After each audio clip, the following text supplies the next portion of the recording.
Lecture में पढ़ चुके थे कि एनिमल टिश्यू होते हैं जो 4 प्रकार के होते हैं, जिसमें सबसे पहला था एपिथेलियम टिश्यू, दूसरा आपका कनेक्टिव टिश्यू, नर्वस टिश्यू। इस प्रकार के जो है कि आपके 4 प्रकार के टिश्यू थे जिनको मैं पहले बता चुका हूँ। लेकिन जो आज की इस वीडियो में हम मुख्य रूप से पढ़ेंगे, जिसमें जो पहली कैटेगरी थी एपिथेलियम टिश्यू, उसके कितने प्रकार होते हैं एपिथेलियम टिश्यू के। तो इसमें दोस्तों मैं आपको बता दूं, इसमें सबसे पहले जो होता है उसका नाम होता है आपका squamous epithelium tissue. Squamous epithelium tissue, ET लिख देता हूँ, ध्यान रखिएगा। दूसरे नंबर पे आता है इसमें स्ट्रेटिफाइड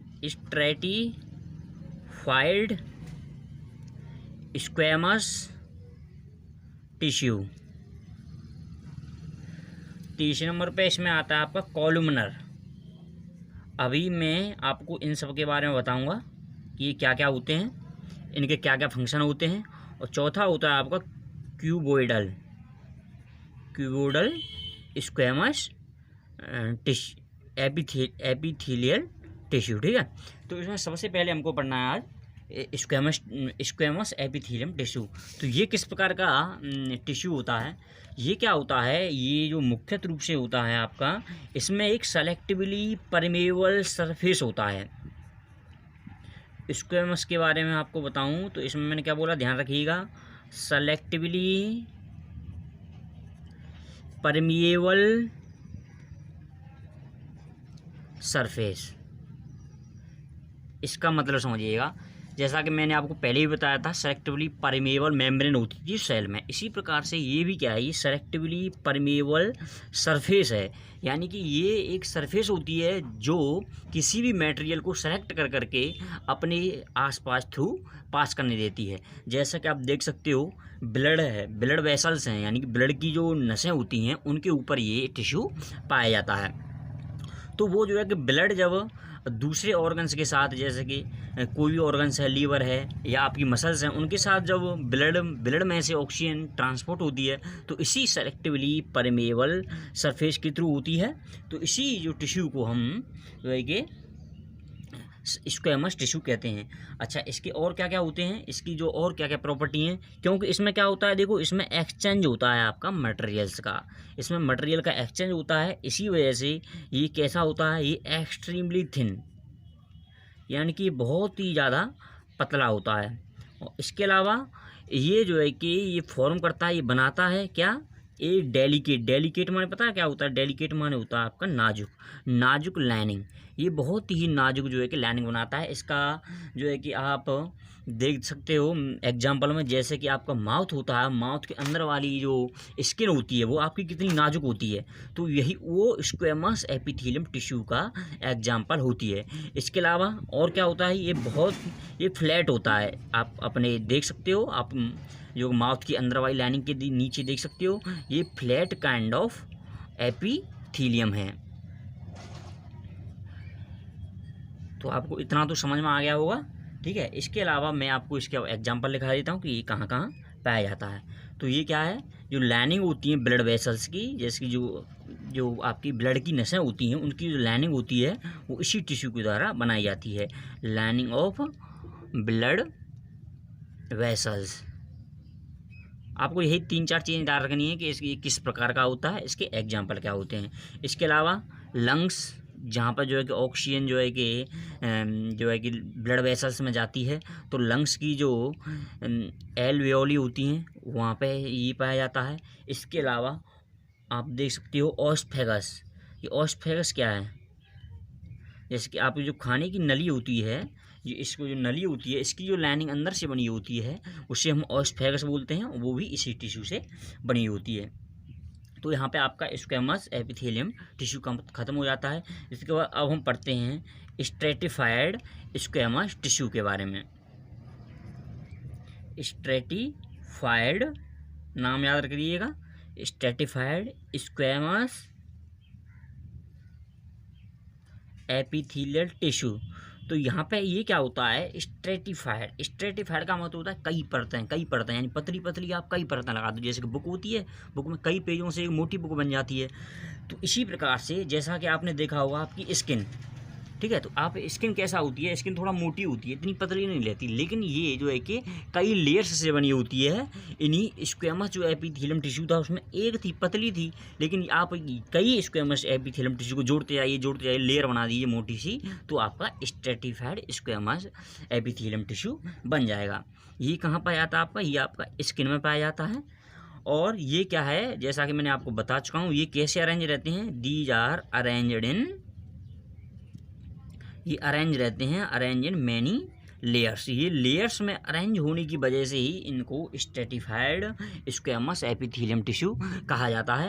मोस्टली इसमें दो स्क्वेमस एपिथेलियम टिश्यू में और स्ट्रेटिफाइड एपिथेलियम टिश्यू में कोई ज़्यादा अंतर नहीं रहता, ये दोनों कैटेगरी के, बस इसमें थोड़ा सा अंतर इतना ही है कि इसमें जो है कि लेयर्स बनी हुई होती है, कई लेयर एक साथ जुड़ी हुई होती हैं। ये बहुत ही आसान है, इसमें आपको ज़्यादा दिमाग लगाने की कोई ज़रूरत नहीं।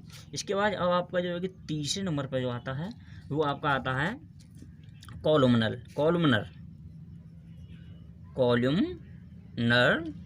Epithelium tissue. तो कॉलम से आपको समझते होंगे कॉलम क्या होता है। कॉलम का सीधा सा मतलब होता है जैसे खम्भ टाइप, जैसे कोई भी इस प्रकार की जो लंबी चीज़ होगी इस प्रकार की, तो उसको हम कॉलम बोलते हैं। तो इसी प्रकार के इसी शेप के जो टिश्यू होते हैं उन्हीं को हम कॉलुमनर टिश्यू कहा जाते हैं, कॉलुमनर एपिथेलियम टिश्यू कहे जाते हैं, जैसा कि आप डायग्राम में भी उधर देख सकते हो। तो इसमें क्या होता है, इसमें आप देखोगे कि जहाँ जहाँ आपकी बॉडी के अंदर ये फंक्शन हो रहा हो, कौन सा फंक्शन आपको ध्यान रखना, एब्जॉर्प्शन, जहाँ जहाँ आपका एब्जॉर्प्शन हो रहा है या आपका सेक्रेशन हो रहा है।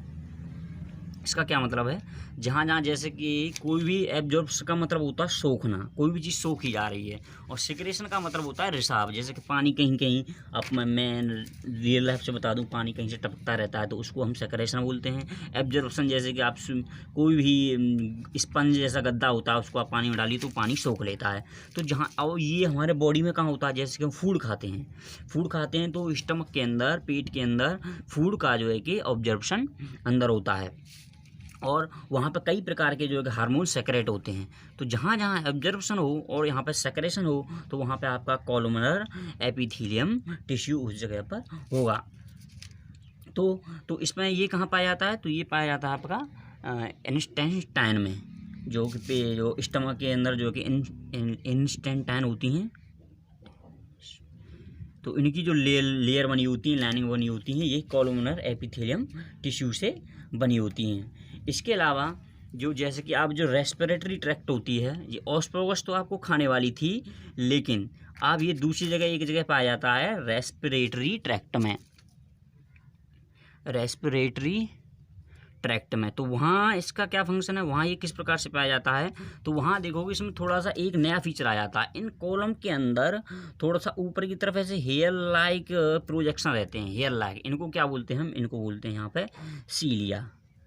ठीक है, जो भी अब बायोलॉजी में ये टर्म बहुत ज़्यादा आता है, आपको ध्यान रखिएगा। सीलिया है जो हेयर लाइक यानी कि बाल टाइप की थोड़ा सा उगे हों तो इसको सीलिया बोलते हैं। जैसा कि आपने ब्रश देखा होगा, कपड़ा धोने वाला आप ब्रश देख सकते हो, तो उसमें देखो बहुत सारे प्रोजेक्शन रहते हैं, तो उसी को कह सकते हैं एक तरह से वो सीलिया होते हैं।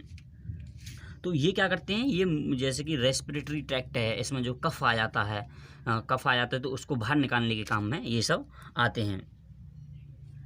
तो ये जो है कि मूवमेंट करा देते हैं, किसका, म्यूकस का, जो कफ टैप होता है उस चीज़ का बाहर निकालने में ये बहुत ज़्यादा मदद करते हैं। तो इसमें दोस्तों, इसमें जो है कि इम्पोर्टेंट यही था कि ये कॉलम, इनकी जो शेप होती है वो कॉलम की तरह होती है, और उस पर इनका फंक्शन जहाँ जहाँ होता है ऑब्जर्वेशन और सेक्रेशन हो, और कहाँ पाया जाता है, इंटेस्टाइन में पाया जाता है। और इसके अलावा जो रेस्पिरेटरी ट्रैक्ट में जो पाया जाता है, इसमें इसका एक अलग फीचर है, वो आपको सीलिया के बारे में बता देना है। इसमें आपका कॉलुमनर में इतना ही है। जो नंबर 4 पे जो आता है आपका, ये आपका देखो क्यूबोइडल है, क्यूबोइडल एपिथेलियल टिश्यू। तो जैसा कि नाम से पता चल रहा होगा, इसकी शेप कैसी होगी, इसकी जो सेल्स की शेप है वो आपकी क्यूबोइडल है, इसकी शेप आपकी क्यूबोइडल हो गई। अच्छा, फिर इसमें ये भी, अच्छा, ये पाया कहाँ कहाँ जाता है, ये आप ध्यान रखिएगा, लाइनिंग ऑफ किडनी, ये आपकी किडनी की जो लाइनिंग होती है, लाइनिंग ऑफ किडनी ट्यूबुल्स, ध्यान रखिएगा, ये 2 ही इसमें यहाँ पे एग्जाम्पल हैं। और जो डक्ट होती है, डक्ट ऑफ सैलिवरी ग्लैंड्स, तो ये 2 जगह आपका पाया जाता है।